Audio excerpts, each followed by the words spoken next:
Well, folks, we're going to try a Goodwill run, see if there's anything in these stores. Most of the time there's not. This is only Lafayette. Exit 4. Let's go. A lot of people in the store. Well, this section is interesting because the fact that, there's not going to be a lot of talking, silence. So while you're looking at the store items, let me play you some music to make it even that much more better. So let's listen to some nice music too.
me show you the items I bought, and I want to tell you a little story. I bought a stethoscope. I thought this might help my appearance.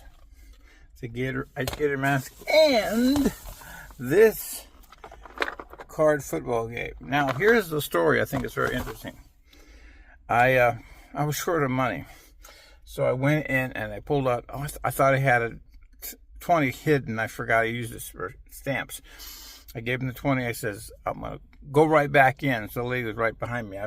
Came out in the car and I had the change. It was like in quarters and pennies and everything. I had to come back in, and I found out the lady behind me paid for it. And I said, oh, that was so nice of her. So I checked her out. I found her in the parking lot, and I thanked her profusely. And she's such a nice lady, very generous, and just out of the goodness of her heart. I said, I need more people like you. Especially for people like me. But I was shorter and changed, but I wanted to give her, she said no. So that was awful kind of her and everything. So I guess the experience with Goodwill paid off in more ways than one. Okay, folks, we're gonna try a Goodwill. Let's see what we got. Right up ahead. There it's coming, on the right.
Well, I hope you enjoyed that music and everything, but of course, more important, I hope you enjoyed the visit to Goodwill. This particular store, we didn't find too much, but it's always good to see what's available, and it helps you to see that things have changed and you always need to be ready to get the new merchandise and everything. So Goodwill is just one in many places to source good stuff, and we hope you enjoyed this tour. And this is also an opportunity to share the experience. So thank you for viewing, thank you for watching, and our concluding comments will come now. You can tell that Goodwill was a waste. Oh, it's mostly got closed, sad to say. Makes it hard to be able to check Goodwills and second stores like that to find merchandise for resale, but it's always good to take a peek, you never know. Well, folks, so we didn't get the video. Yeah. You like that? There's a lot of Goodwill in Goodwill, huh? Yeah. Yes. So anyway, now, this is my driver. Wait a minute. No, I guess I'm the driver. I'm his driver. So anyway, we want to thank you for watching. To Michael, thank you. Thank you for making a guest appearance. Yeah. And, all things go all well with us, right? Yeah. Hey, thanks for watching. Don't forget to click that like button and everything, and do a big yay for my friend here. Because that way, every time you do that, we give him a nickel. No, it's a time. Yep. Thank you.